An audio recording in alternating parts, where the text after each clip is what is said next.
कहानी की शुरुआत में हम देखते हैं कि कैसे जापान की रानी हिमिको अपने काले जादू से पूरे राज्य को खत्म करने पर तुली हुई थी। देश को बचाने के लिए जनरल्स ने क्वीन के खिलाफ बगावत छेड़ दी और उसे कैद करके वो एक ऐसे आइलैंड पर छोड़ आए जहाँ दूर दूर तक कोई नहीं था। सालों बाद लॉर्ड रिचर्ड क्रॉफ्ट के हाथ एक पुराना नक्शा लगा जिससे ये पता लगाया जा सकता था कि हिमिको को किस आइलैंड पर छोड़ा गया था। रिचर्ड ने अपनी बेटी को तो लंदन में ही छोड़ दिया और खुद हिमिको को ढूंढने के लिए निकल पड़ा। इस बात को 7 साल बीत चुके हैं और अब एक बड़ी हो चुकी लारा एमएमए फाइट कर रही थी। लड़ाई के दौरान उसकी ओपोनेंट लारा पर भारी पड़ रही थी। जल्द ही उसने लारा को चोक होल्ड में पकड़ लिया। लारा ने बहुत देर तक जद्दोजहद की लेकिन आखिरकार टैप आउट करना ही पड़ा। अपने पिता के जाने के बाद से लारा अब छोटी मोटी नौकरियां करके जैसे तैसे गुजारा कर रही थी। फिर एक दिन लारा के पिता की बिजनेस पार्टनर एना उससे मिलने आई। एना ने कहा कि तुम्हें पैसों के लिए ये सब करने की जरूरत नहीं है, तुम्हारे पिता बहुत कुछ छोड़ के गए हैं तुम्हारे लिए। लेकिन लारा को अपने पिता के पैसे नहीं चाहिए थे। 7 साल पहले रिचर्ड गायब हुआ था तो एना ने लारा से कहा कि देखो तुम पेपर साइन कर दो ताकि हम रिचर्ड को डेड घोषित कर सके, वरना इस तरह उसकी सारी प्रॉपर्टी बिक जाएगी, तुम्हारे हाथ में कुछ नहीं आएगा। उस शाम लारा अपने पिता के बारे में सोचने लगी। जाने से पहले रिचर्ड ने लारा को एक नेकलेस दिया था जो लारा की माँ का था। रिचर्ड ने कहा कि इस नेकलेस को हाथ में पकड़कर अगर किसी को याद करो तो उस इंसान को पता चल जाता है कि उसे याद किया गया है। अगले दिन लारा क्रॉफ्ट होल्डिंग्स की बिल्डिंग में गई रिचर्ड को मरा हुआ घोषित करने के पेपर्स पर साइन करने से पहले लॉयर ने रिचर्ड की एक पजल जिसका नाम काराकुरी है लारा को दी। लारा ने वो पजल ली और उसे सॉल्व करते ही उसे एक छुपा हुआ लेटर और एक चाबी मिली। उस चिट्ठी में लिखा था मेरी आखिरी जगह का पहला शब्द। लारा तुरंत उसका मतलब समझ गई और वहीं पर अपने पिता की कब्र के पास गई। उसने कब्र पर अपने पिता के नाम रिचर्ड का पहला लेटर आर दबाया, जिसके बाद वहाँ पर चाबी लगाने की एक जगह मिली। लारा ने जैसे ही वहाँ पर चाबी डालकर घुमाई तो कब्र की दूसरी तरफ एक दरवाजा खुल गया जहाँ रिचर्ड का सीक्रेट ऑफिस था। वहाँ लारा को कुछ फेक पासपोर्ट, एक पुराना वीडियो कैमरा मिला जिसमें रिचर्ड का एक मैसेज था। रिचर्ड ने बताया था कि कैसे उसकी पत्नी की मौत के बाद रिचर्ड ने अपनी पत्नी से दूसरी दुनिया में दोबारा मिलने के लिए कोई रास्ता निकाला, इसीलिए उसने प्रोजेक्ट हिमिको पर काम किया। वो चाहता था कि लारा हिमिको प्रोजेक्ट की पूरी रिसर्च को जला दे क्योंकि अगर ये रिसर्च गलत हाथों में पड़ गई तो हंगामा हो जाएगा। वहीं लारा को एक डब्बा मिला जिसके बाहर हिमिको लिखा हुआ था। जलाने के बजाय लारा ने चीजों को देखना और पढ़ना शुरू किया। उसने हिमिको और जहाँ उसे रखा गया था उस आइलैंड यामाटाई के बारे में पढ़ा। लारा को पता चला कि रिचर्ड यामाटाई ही जा रहा था और जो कप्तान अपने जहाज में उसे वहाँ ले जाने वाला था उसके बारे में भी पता चला क्योंकि लारा ने अब तक डेथ पेपर साइन नहीं किए थे, इसीलिए उसे अपने पिता की विरासत का पैसा नहीं मिला था। इसलिए लारा ने अपना जेड नेकलेस बेचकर जो मिला उससे वो हांगकांग पहुंच गई। यहाँ पर लारा जहाज के कैप्टन को ढूंढ ही रही थी तो कुछ लड़कों ने लारा की मदद करने के बहाने उसका बैग छीन लिया। लारा ने बोट्स के ऊपर भागते हुए उन्हें पकड़ने की कोशिश की लेकिन वो एक बोट पर चढ़ गए जो चलने लगी। लारा मार्केट के रास्ते से भागते हुए उनकी बोट तक पहुंच गई और जैसे ही लड़की बोट से उतरे लारा ने किसी तरह एक को पकड़ लिया जिसके पास उसका बैग था। अब ये लड़का लारा को चाकू दिखाकर डराने लगा लेकिन लारा हुक पर झूलती हुई दूसरी तरफ पहुंच गई। तभी वो जहाज द इंड्योरेंस उसे दिख गया जिसे वो ढूंढ रही थी, लेकिन ये लड़के अभी भी उसका पीछा नहीं छोड़ रहे थे और कुछ देर बाद उन्होंने लारा को घेर लिया। लेकिन तभी जहाज के कैप्टन लू रेड ने गोली चलाई और इन लड़कों को तुरंत वहाँ से भगा दिया। लू ने लारा को भी तुरंत वहाँ से निकल जाने को कहा लेकिन इस वक्त लू ने कुछ ज्यादा ही पी रखी थी तो वो नशे में बेहोश होकर जहाज से नीचे गिर गया। लारा ने लू के ऊपर पानी फेंका उसे जगाने के लिए और तभी अपने पिता का वो लेटर दिखाकर लू से रिचर्ड के बारे में पूछने लगी। लेकिन लू ने बताया कि मेरे बाप का नाम भी लू है और हो सकता है कि तेरे बाप ने मेरे बाप से बातचीत करी हो और सही बताऊं तो मेरा बाप खुद गायब है क्योंकि अब लू और लारा दोनों के पिता एक ही ट्रिप पर गायब हुए थे। तो लारा ने उसे बताया कि ये दोनों यामाटाई जा रहे थे। लारा को अपने पिता की डायरी में कुछ कोड मिले जहाँ वो दोनों गए होंगे। लू ने अंदाजा लगाया कि ये कोड्स घड़ी की सुइयां हैं जिससे लारा ने मैप पर निशान लगाया कि आइलैंड आखिर कहाँ पर होगा। लू ने देखते ही कह दिया कि आइलैंड बहुत ज्यादा खतरनाक जगह पर है, वहाँ जाना खतरे से खाली नहीं है और वैसे भी मुझे तो अपने बाप से फर्क ही नहीं पड़ता। लेकिन फिर कुछ देर बाद जब उसने अपने पिता के साथ अपनी एक बचपन की फोटो देखी तो उसने एक बार दोबारा सोचा। लारा ने वहाँ पड़ी कुछ चीजों से अंदाजा लगाया कि पिछली रात तुम जुए में वैसे आ रहे हो ना। लारा ने मदद करने के लिए लू को काफी पैसों का ऑफर दिया। लू मान गया और फिर इन दोनों ने यामाटाई आइलैंड की तरफ अपना सफर शुरू किया। रास्ते में अपने पिता की डायरी पढ़ते हुए लारा को रिचर्ड के सामान में एक एशियन पजल मिली। उसे पता चला कि हिमिको को एक बंद दरवाजे के पीछे कैद किया गया था जिसे खोलने का तरीका रिचर्ड को मिल गया था। उस आइलैंड पर भी हिमिको की जगह तक पहुंचना बहुत मुश्किल होने वाला था और वहां तक पहुंचने के लिए उन्हें बहुत सारी मुश्किलों का सामना करना होगा। इस मिशन के दौरान रिचर्ड के ऊपर एक ऑर्गेनाइजेशन ने नजर रखी हुई थी जिनका नाम है ऑर्डर ऑफ ट्रिनिटी। ये ऑर्गेनाइजेशन तिलस्मी शक्तियों का इस्तेमाल करके इंसानों के ऊपर राज करना चाहती है। रिचर्ड को इस बात का डर था कि अगर इन लोगों को हिमिको की ताकत मिल गई तो वो क्या क्या नहीं कर सकते। खैर एक रात जब लारा की आंख खुली तो उसने देखा कि बाहर खतरनाक तूफान चल रहा है। वो ब्रिज पर चढ़ गई जहाँ लू जहाज को कंट्रोल नहीं कर पा रहा था। लारा ने देखा कि वो लोग यामाटाई आइलैंड के बहुत करीब पहुंच चुके हैं लेकिन बड़ी बड़ी लहरें अब जहाज को बार बार दूर फेंक रही थी। लू ने लारा से जहाज को खाली करने को कहा लेकिन लारा अपने कैबिन में रिचर्ड की डायरी लेने गई और उससे वो पुरानी पजल पीछे ही छूट गई। तभी जहाज की टक्कर एक बड़ी सी चट्टान से हो गई और लारा पानी में गिर पड़ी। इस तूफान ने लू और लारा को अलग अलग कर दिया। लारा किसी तरह किनारे पर पहुंच गई और उसने देखा कि इस आइलैंड पर तो और भी लोग हैं। तभी किसी ने उसे मारकर बेहोश कर दिया।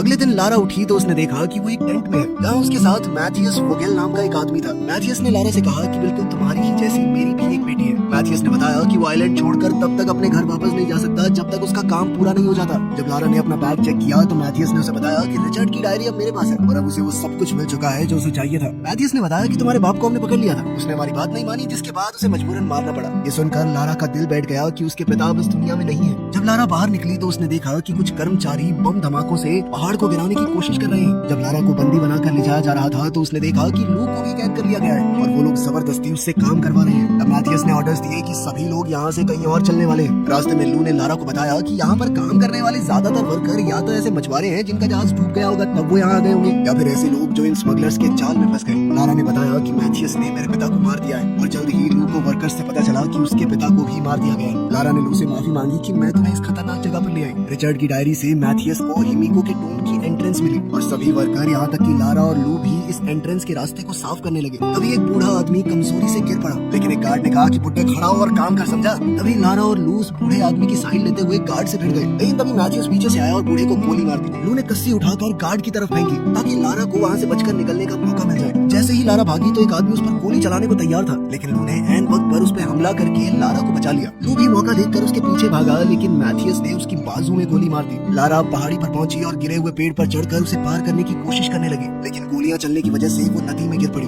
लारा नदी से निकलने की कोशिश कर रही थी और जैसे ही वो झरने के पास पहुंची, लारा ने क्रैश हो चुके एयरप्लेन का विंग पकड़ लिया और किसी तरह से उसके ऊपर चढ़ गई। लेकिन बदकिस्मती से उसके वजन से वो जर्जर हालत में प्लेन टूटने लगा। लारा जल्दी से प्लेन के मेन हिस्से की तरफ भागी और उस विंग के टूटने से पहले लारा किसी तरह से प्लेन की बॉडी में कूद गई, लेकिन अब वो पूरा का पूरा प्लेन ही टूटने लगा और जाकर दो पहाड़ियों के बीच अटक गया। लारा को किस्मत से वहाँ एक पुराना पैराशूट मिल गया और जैसे ही लारा गिरी उसने पैराशूट खोल लिया। लारा किसी तरह बचकर जंगल में क्रैश हुई, जिस दौरान पेड़ की एक नुकीली टहनी उसके पेट में घुस गई। दर्द में चीखते हुए लारा ने वो लकड़ी बाहर निकाली और फिर उसने पास की ये गुफा में रात बिताने का फैसला किया। सोते हुए उसे कुछ आवाज आई तो वो बाहर निकली। तभी अचानक मैथियस के एक आदमी रॉकेट ने उसे पकड़ लिया। लारा ने वहाँ से बच निकलने के लिए उसकी बाजू पर काट लिया। लारा ने अपनी पूरी ताकत से उससे लड़ने की कोशिश की, लेकिन रॉकेट ने एक बार फिर उसे उठाकर जमीन पर पटक दिया, जिसके बाद वो उसका दम घोटने की कोशिश करने लगा। जिस दौरान लारा ने एक पत्थर उठाकर उसके सर पर दे मारा। इसके बाद लारा ने उसे पकड़कर उसका मुंह कीचड़ में दे दिया ताकि वो सांस न ले पाए और कुछ ही देर में रॉकेट मर गया। लारा अभी भी इस बात से शौक में थी कि उसने किसी की जान ले ली है कि तभी उसकी नजर अंधेरे में किसी इंसान पर पड़ी और लारा बिना सोचे समझे उसका पीछा करने लगी। उसने देखा कि आदमी एक पहाड़ी पर चढ़ रहा था। जब वो उसके पास गई तो उसने देखा कि ये कोई और नहीं बल्कि उसके पिता रिचर्ड है। रिचर्ड को लगने लगा था कि ये सिर्फ उसका भ्रम है, उसकी बेटी यहाँ कैसे हो सकती है, लेकिन लारा ने रिचर्ड को भरोसा दिलाया कि वो सच में यहाँ पर आ चुकी है। उसे देखकर रिचर्ड की आंखें भर आई और उसने पूछा कि तुम यहाँ क्या कर रही हो। लारा घायल थी तो रिचर्ड ने उसके घाव पर पट्टी की और कहा कि तुम आराम करो, ये वादा करते हुए कि इस बार मैं कभी तुम्हें अकेला नहीं छोड़ूंगा। अगले दिन सभी वर्कर्स ने हिमिको के डोम का रास्ता साफ कर दिया, जिसके बाद मैथियस ने किसी को फोन किया। लारा सुबह उठी तो उसने देखा कि रिचर्ड दाढ़ी बना रहा था, जिसमें लारा ने उसकी मदद की। रिचर्ड ने बताया कि लारा को छोड़कर जाना उसके लिए बहुत मुश्किल था, लेकिन हिमिको की वजह से वो इस आइलैंड से नहीं जा पाया। उसने बताया कि मैथियस उसी ट्रिनिटी ऑर्गेनाइजेशन के लिए काम करता है और रिचर्ड को हर हालत में उसे हिमिको तक पहुंचने से रोकना होगा। रिचर्ड ने लारा से पूछा कि क्या तुमने मेरी सारी रिसर्च जला दी, तो लारा ने बताया कि उसने ऐसा नहीं किया। ये सुनते ही रिचर्ड काफी घबरा गया, लेकिन लारा का कहना था कि अगर वो ऐसा कर देती तो कभी अपने पिता तक नहीं पहुंच पाती। जब रिचर्ड को इस बात का पता चला कि उसकी डायरी मैथियस के पास है तो वो बहुत ज्यादा गुस्से में आ गया, लेकिन लारा को इस सब से कोई फर्क नहीं पड़ता था। लेकिन रिचर्ड ने कहा कि ये सब मजाक नहीं है, अगर हिमिको की कब्र एक बार खुल गई तो पूरी दुनिया तबाह हो सकती है। लारा ने सोच लिया कि वो मैथियस के फोन का इस्तेमाल करके ही वहाँ से निकल सकते हैं, क्योंकि इतने सारे फौजियों से लड़ना अकेले उनके बस की बात नहीं है। उसने वहाँ पर रखे हुए तीर कमान उठाए और मैथियस के कैंप की तरफ भागी। लारा किसी तरह छुपते छुपाते मैथियस के टेंट में घुस गई, लेकिन थोड़ी देर बाद वो भी वहाँ आ गया, जिस वजह से लारा को छुपना पड़ा। मैथियस को फोन पर मैसेज आया कि उसका बॉस जल्द ही यहाँ पर पहुँचने वाला है, लेकिन मैथियस को अभी भी एंट्रेंस खोलने के कोड्स नहीं मिले थे। लारा टेंट से बाहर निकली तो उसने लू को देखा। उसने उस गार्ड को मार गिराया जो वर्कर्स पर नजर रखे हुए था और फिर सभी वर्कर्स को हथियार इकट्ठा करने को कहा और वो तब तक मैथियस का फोन चुराने की कोशिश करेगी। जैसे ही मैथियस टेंट से निकला तो लारा टेंट की तरफ भागी उस सैटेलाइट फोन को चुराने के लिए, जो कि उसे मिल भी गया, लेकिन तभी उसने देखा कि रिचर्ड टूम की तरफ जा रहा था। मैथियस ने जल्द ही रिचर्ड को देख लिया और फिर उसे पकड़कर टॉर्चर करने लगा। मैथियस जल्दी से ये काम निपटाकर अपने परिवार के पास वापस जाना चाहता था, लेकिन रिचर्ड ने कहा कि एक बार ये टूम खुल गया तो तुम्हारा परिवार बचेगा ही नहीं। ये समझकर कि रिचर्ड उसे सच नहीं बताने वाला, मैथियस ने गार्ड को रिचर्ड पर गोली चलाने को कहा, लेकिन इससे पहले गार्ड गोली चलाता लारा ने गार्ड को शूट कर दिया। अब उसने मैथियस पर निशाना तान दिया, लेकिन मैथियस ने अपनी बंदूक पहले ही रिचर्ड की तरफ तान रखी थी। मैथियस जानता था कि लारा दुनिया खत्म होने वाली बात पर भरोसा नहीं करती, इसीलिए वो चाहता था कि लारा अपने पिता को कैसे भी करके ये टूम खोलने के लिए मनाए। बहुत सोचने के बाद लारा ने फैसला किया कि इतने समय बाद उसके पिता उसे मिले, अब वो उन्हें कुछ होने नहीं देगी। लारा ने कहा कि मैं जानती हूँ टूम को कैसे खोलना है, बिल्कुल वैसे ही जैसे उसने यहाँ आते वक्त वो पुरानी पजल खोली थी।